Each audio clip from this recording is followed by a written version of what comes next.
Easily the most frequently asked question I get as a store owner is, what is my record worth? People find a box of records, they see something that looks really interesting, they think they've got a hidden gem or a really rare album. Figured I'll walk you through how to determine what you actually have and what it's worth if you're looking to sell on this episode, Talking About Records.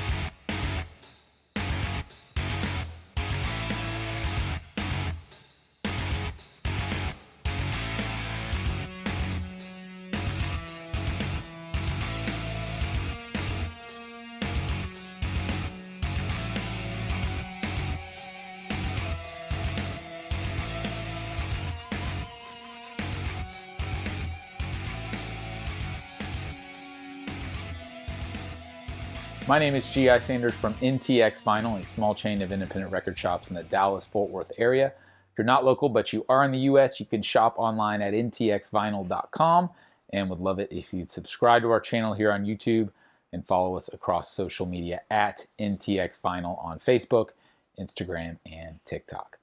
Let's talk about the value of your record. So you've got a record, maybe you got a lot of records, but let's just talk about one. Got a record and you want to know what it's worth. You think it may be really valuable, and you're trying to figure out how to determine that, right? This is a very common thing. And the easiest analogy I can make is a lot of people, they call me up and they say, hey, I've got this record, what's it worth? That's kind of the equivalent of calling a car dealership and saying, hey, I've got a car, what's it worth? Like, every car is different. What make is it? What model is it? How many miles does it have? What's the condition of it? What features does it have? It's the same thing with a record. What year is it? What pressing is it? What condition is it? What does the jacket look like? Does it have the inner sleeve? Like, those are all things that play into understanding what you have and then what the value is of a record, right? So what I wanted to do today is very briefly show just a couple examples of how you can go about understanding what you have if you've got a record that you think is really valuable. And then I can show you the ways that you can, on some level, determine what it could potentially be sold for. There's a lot of caveats to that in regards to how to sell a record, but at least getting a basic understanding of what the retail or the resale value may be of a particular record. So first and foremost, if you want to understand what you have, then you've got to have a way to research it. Most people will probably just go to Google and they'll type in the name of the album and put vinyl record behind it. And that's going to send them on a wild goose chase, because if you do that, there's no telling what's going to return in the results. You're going to get new records, old records, used records, clean records. Like, it's just going to run the gamut. So what I would recommend is you need to use an app that is dedicated to finding and understanding what you have. And that app is called Discogs. It's short for discography. So Discogs, Discogs. It's an app, it's a website. You can use it on desktop, you can use it on your phone or your tablet, wherever it may be.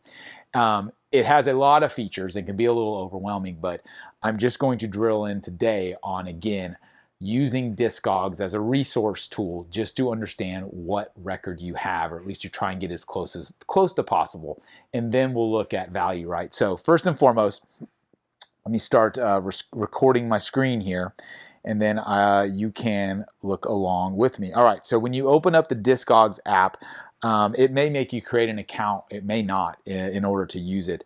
But again, just to do some research is pretty simple and easy, so it should be low barrier to entry to downloading the app, or again, just going to the website. You can go to discogs.com in a web browser on any device and access the same amount of information, right? So first and foremost, the first thing I would look at if you have an album is, does it have a barcode or not? Now, if it's in most cases, pre-1980, it's not going to have a barcode, because UPCs and barcodes were not invented until right around that period. It could be a newer album that still doesn't have a barcode. It's not a shoe-in that it's always going to have a barcode, but in most cases. So my first example, I've got a copy of Love by the Cult, and this does have a barcode. So if we're going to talk about figuring out what we have, that's a great starting point. It's not going to take you directly to the answer most times, but it will give you a starting point. So click the little barcode scanner icon, which is in the search bar, and then you want to obviously scan the album. And now, all right, so as you can see, this gives us two different versions. And you're like, wait a second, I scanned the barcode, so shouldn't it give me the exact one? Not always. In fact, in this case, there's only 2 different versions. A lot of times there may be 20 different versions because the jackets are made with the same barcodes to represent the album. But that doesn't mean that there aren't multiple pressings using that same jacket. It's hard to understand, but a lot of times they'll run off a lot more jackets at the printing plant than they'll do the versus records at the pressing plant, right? So they may only press 5,000 records, but they may run off 7,500 jackets in anticipation of pressing more. So then they've already got the jackets done because it doesn't cost that much more money to print more jackets. So they'd rather just go ahead and get that done. And then when they do a second pressing, they put the new second pressing inside the same jackets. That's why the barcode is going to multiple different listings, because the pressings of the album are actually different. It's just contained within the same jacket. So barcodes are great. It's a good starting point, but it's not going to take you directly to your answer. So in this case, you can click through to either one of these. I'll click on the first one, and there's a couple things you're going to want to do from here. Dead wax. Let's talk about what dead wax is. So dead wax is the wax closest to the label that does not have music on it. That's why I'm touching it, because there's no music on there. It's essentially dead because it's not being used.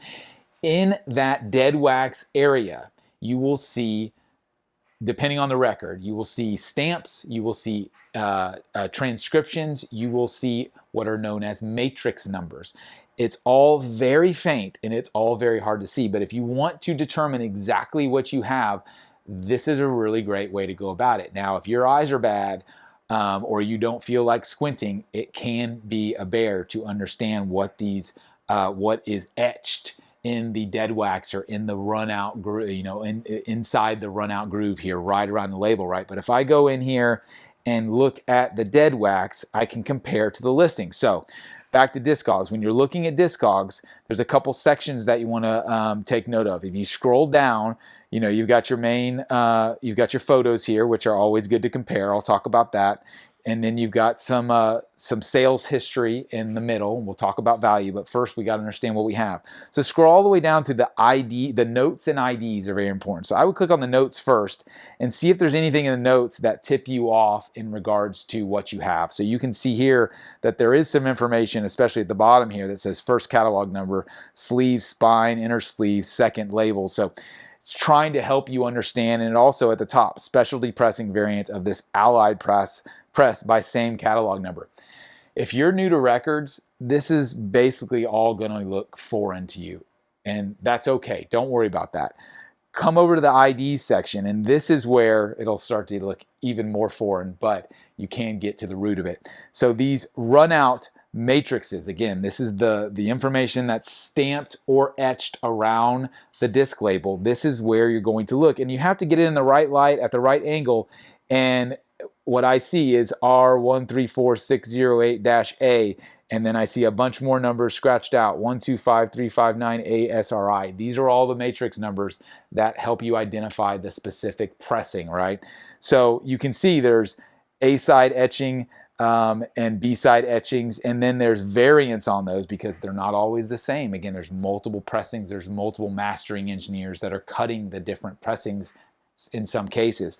So you're looking to match these matrix numbers with any of these variants, and if they line up, then there's a pretty good chance you're on the right record. You're on the right version, the right pressing of that record.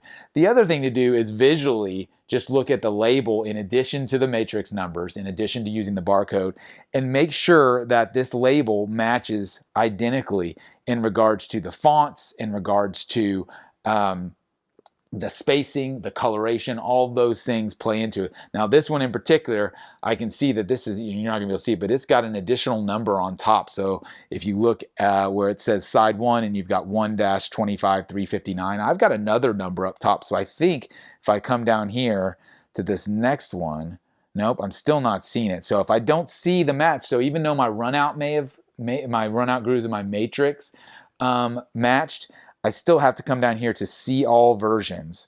So now I'm going to have to do a little more research because I've got this other number up here, and I know what that number means already, but I'm not going to tell you. So first, what I want to do is I want to come in here, and so I've got now all of these different versions. It's endless, hundreds of versions, because you're talking CDs, cassettes, maybe 8 tracks, and maybe reel to reels. Every different format of this record is listed in here. So what you need to do is filter this list. So click the filtering tool up in the top right, and then you need to filter first by format. Format, go to LP. So now I'm down to 53. I started with a couple hundred. I'm down to 53, right? But now I've got France, UK, US, Ireland. Again, 53 different versions. I know that this is a US pressing, and you can tell by that in most cases, either on the label or on the jacket at the very bottom where it has the copyright material. I can see down here that this has New York, New York on it, which means it's a US pressing. So again, I'm gonna filter this again and filter it by country and go to US, and looky there. Now we've got 7. 7 is a lot better than 53 to deal with. So of these 7, now I have to determine, okay, which one is it? And I may have to go through each one and compare the label. Well, I already know because I see it on the back here. This says manufactured by RCA Music down here in the bottom left on the back. And that means that it was RCA Music Club, which means it's a club edition. Again, this is something that I'm used to seeing because I look at a lot of records. This is going to be difficult for other people to get very quickly. But you can see on this first one up here, and there's also another one down. There's Club Edition. So if I click on this Club Edition and scroll through the photos, so there's no photo of the label there, so that one doesn't help me. Let me try this one down here. So now there's a Club Edition, and there's no photos of that one. So I'm not going to be able to compare a label, but at least I know that this is it's one of those two. So again, I can compare the matrix numbers now, come in here to the IDs, and see which of these matrix matches. And I can tell you, I'm pretty sure that this variant 2 near the bottom, based on what I saw before, especially with the scratched out numbers. See how that 25359 is scratched out? That's exactly what I'm seeing on this copy, I think. SR1, SRC11 might be it. Let me double check that this version down here might be it. So again, this takes some work. This takes some investigation and some work, and there's really no other way. Yeah, this is not it. So it's definitely that first club pressing right here. So now that okay, so that was just to identify what I have. Once again, this is why it's not an easy answer when someone asks you, what's my record worth? It's no different than what's my car worth. Like, you've got to understand what you have. And so it takes some investigation. It takes some research. So now I've found, I think, what is the right pressing based on the matrix numbers and based on, well, it would have been based on the visual, but there's no photo of this one, so I can't do that. But I'm pretty sure I have it. So now I know what we have, right? So now we're going to talk about value here in just a second. But first, I want to show you another example of an album that does not have a barcode, and then we'll go to value, right? So the next album I have as an example is Are You Experienced by the Jimi Hendrix Experience. I will take this one out, and this is a beautiful copy of what I believe is the first pressing on a tricolor label there, which is very important. A lot of times on this label, I know it was just all orange. It was 2 tones of orange. So this has the green, the pink, and the yellow, which to me immediately signifies that it's an earlier pressing. But again, you're not going to know that if you're new to this. But what I'm going to do again is I'm going to go off the dead wax. So I'm going to go back to search. I'm going to go to the search bar. Again, there's no barcode on this. This came out in 1967, so the barcodes weren't invented. So there's no way to do that. So I have to go off the matrix numbers, or at least off the catalog number. And in this case, I'm going to go to the dead wax matrix numbers. Again, I'm trying to get it in the right light so I can see this. Now I'm going to type it in, and it has to be perfect. If you miss a number or miss a letter or miss a character, it's not going to give you the results you want. So I've got 30681 space RS dash 6261 space A. The A or the B or the C or D, that usually represents the side you're on. A, and then I've got another space and 1A. And I think that's about it. There may be a 0 after this, I think. Yep. And again, it exists all the way around. So you got to kind of keep turning in the right light and see. Now I found a B5, I think. Let's see. Sometimes you type it in, if it returns no results. Yep, it's still there. All right. So I think that's everything going all the way around. And sometimes you don't really know where to start. You have to take a guess what the starting point is. But I'm going to now click on just this first one. which there's no telling if that first one is going to be correct. So the first thing I want to do is now go, okay, let me look at the picture of the disc label just to see if that matches. Because if that doesn't match, then we know we're way off. And if I flip through this, so there you go. You can see that is a two-tone orange reprise label, and this is the pink, green, and yellow three-tone. So even though I put in the dead wax exactly as it exists, it still took me to the completely wrong pressing. That's the reality of this. That's why people say, oh, you have to use the dead wax. It's the only way to do it. It's a great way to do it, but it's still just a starting point because the dead wax can be exactly the same from pressing to pressing. Sometimes it depends. Every record's different. Every pressing's different regardless. So now that I'm at least on the right album, now I can again scroll down to here. Now go see all versions. Again, I'm going to filter because right now we've got hundreds and hundreds and hundreds of versions of this album across all different formats. So I'm going to go 222 different LPs, right? Click done on that. Now I'm going to filter by country. Now I'm at 76 different pressings just in the United States, right? So I'm going to scroll back up to the top and go, all right, well, first of all, let me just find one that at least looks like this. So I'm going to click on the first one and scroll through, and here we go. Now we've got the three-tone label with the three colors that match. You want to make sure that, again, the fonts look the same, the catalog numbers look the same, the spacing looks the same. In this case, this looks really, really close. I'm not sure yet if this is the exact same one, but if I come down here to IDs again, I need to compare these. And I can tell you based on what I put in, 30681RS621A, and then it's got a G on this very one. That's not the right one because I don't have a G, I don't have a J, so this is not the right one. So now I've got to go through here and do research and find out what it's worth. I'm sorry, find out which version I have based on the IDs. So now I come down here to the IDs. And again, there's different variants, but now I can start with the 30681RS. So this side A etched B and B2 stamp variant, I believe this is the correct one I have. So I've narrowed it down based on going to the pressing on Discogs, or searching the dead wax number, searching the matrix number, failing to get to the right one off of that, and now I've backed in based on the visual and based on a little bit of trial and error and making sure that the pressing matches up in regards to the weight of the font and the spacing and the visual of it. So this isn't easy. This takes time, and you can imagine if you own a record store and you're pricing hundreds, if not thousands, of records per day or week, it really gets daunting, and you've got to start taking shortcuts at some point. And so you start to recognize things, commonalities that get you to where you need to go faster. But if you're new to this, just try your best and be patient, right? So, all right. So now we know once again what we have. We have a 1967 US Santa Maria pressing, which is what it says here underneath the name of the album. Now let's talk about value. This is very important. So Discogs is one place that you can look at value for a record. I would beg to say that it is the best place, or at least the starting point to get a baseline of value. And there's a couple ways to do that. So looking at the sales history, you can see sales history and you see three numbers. You see the $10.25, then you've got $59.50 and $175. So that's median, that's low, median, and high. That means these are actual sold prices. So at some point in time, this record was sold for $10.25. Also at some point in time, it was sold for $175.94. Common sense would tell you that the low number was probably a version that was not in very good condition at all, and the high number was one that was in very good condition or maybe even sealed in a lot of cases, right? And then you've got that median one as well, which splits the difference. So those averages are based on real sales number. This is not Discogs as a company telling you what this is worth. That's not how this works. That used to be the way it worked back in the day when you would go to look at a book, a physical book, to figure out the value of a record.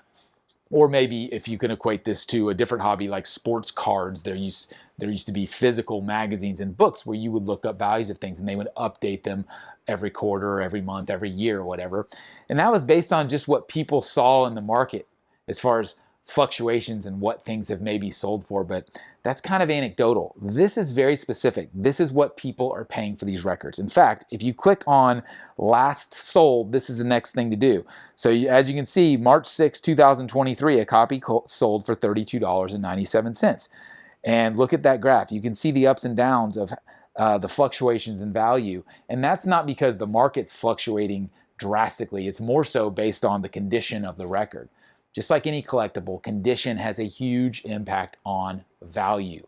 So there's some copies sold March 6th, January. So here you go. Let's look at one thing you want to be mindful of is copies in the country you're in. I'm in the United States, which means most people buy records in their country because then they don't have to pay extra shipping and they don't have to take the risk of it, flying across the world to get to them, right? So most of the times you look at values in your country if you can.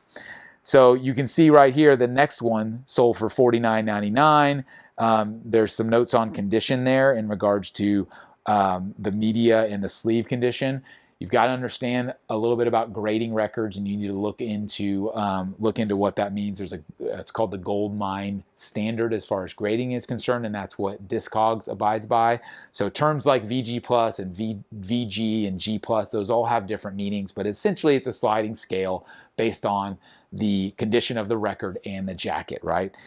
Most people, I don't know about most people, a lot of people like to stay in the VG plus range because that's going to be a record that overall is in pretty good condition. It's going to sound good and it's going to look good. Once you go above that into near mint and mint, you've got fabulous copies.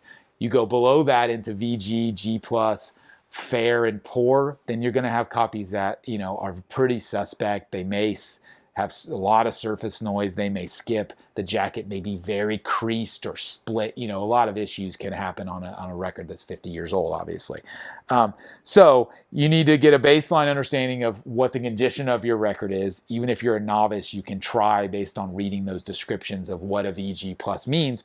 And then you can come in here and compare and go, okay, let's say you think your copy is a VG plus on the jacket and on the record itself. So you can come in here and say, all right, where's a VG plus? I'm not even seeing one yet. Here's a VG and a VG plus, but that one was overseas. Here's a double VG. So the prices are all over the place. Here you go. Back on May 30th of 2021, a VG plus copy on both the jacket, the media, and the sleeve sold for $150. Does that mean your copy's worth $150? It means that's a ballpark.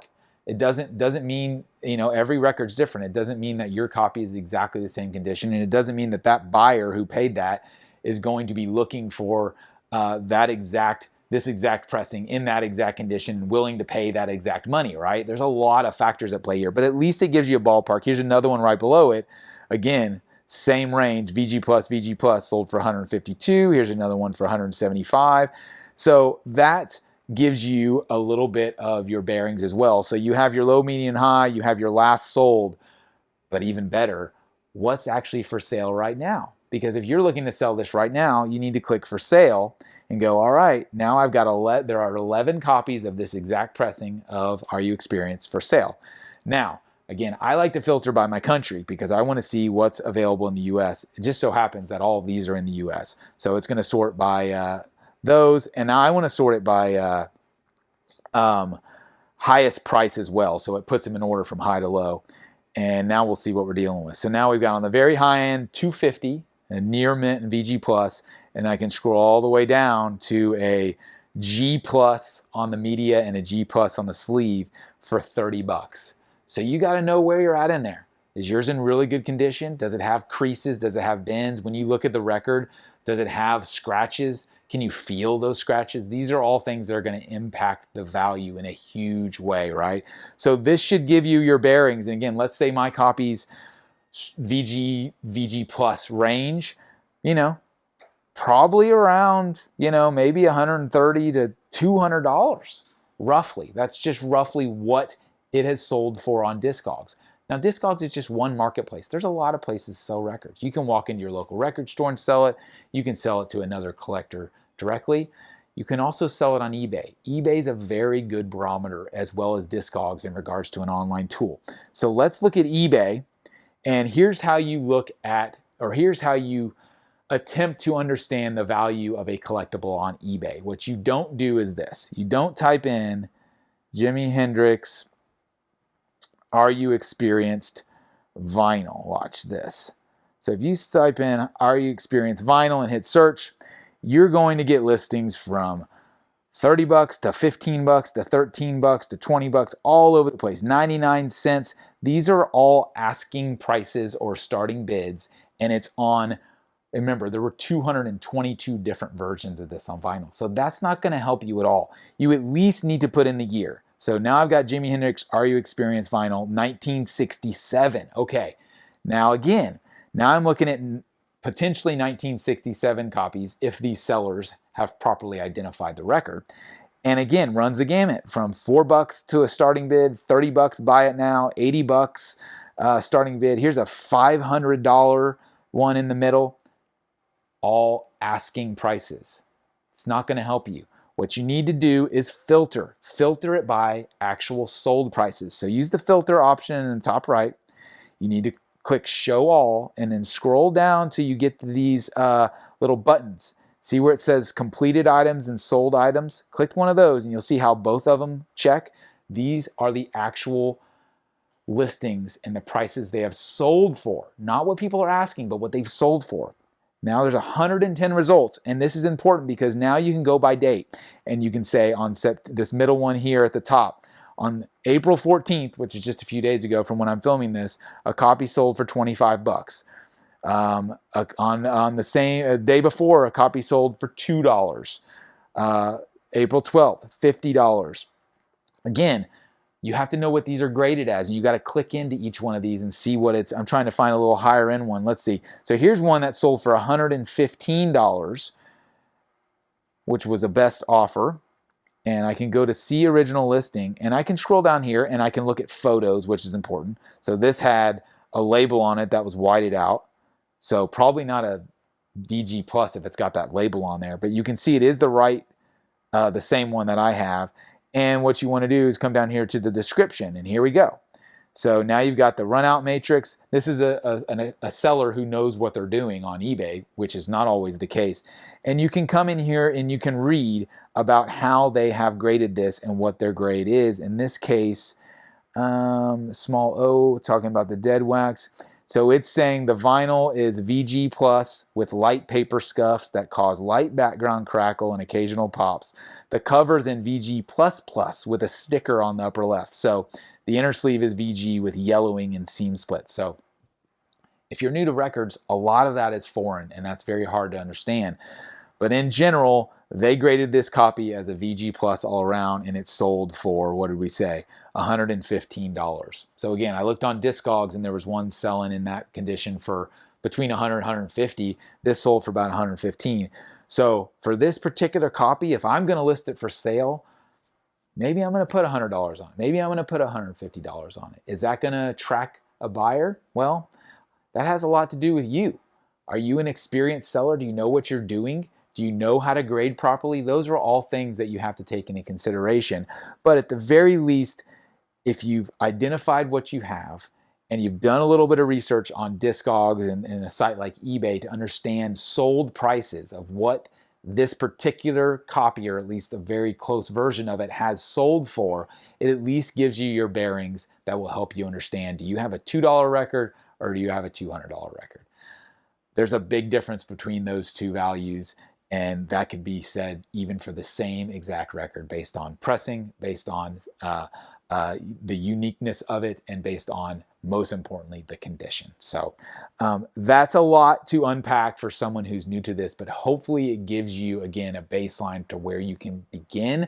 And now you understand why people who own record stores understand a lot about records, because once you go through this hundreds and thousands of times across thousands of different records, you start to get a feel for what a VG Plus is, or what a VG Plus should be, and how you should price things accordingly based on condition and based on specific pressing. So Hopefully that was helpful. It was a little more long-winded than I had anticipated, but once you get into the weeds with this stuff, it really just keeps on going. It just keeps going and going, and you can go further. So with every record that you look up, it's going to be a different experience in a lot of ways, regardless if you've got a barcode to start with, or if you're just going off of dead wax, or if you're just going off the visual of the label itself or the jacket. Like, all of those things can help determine what you have, and then that funnels in directly to understanding, hopefully, what the value is of what you're holding in your hand. So that's a little bit of a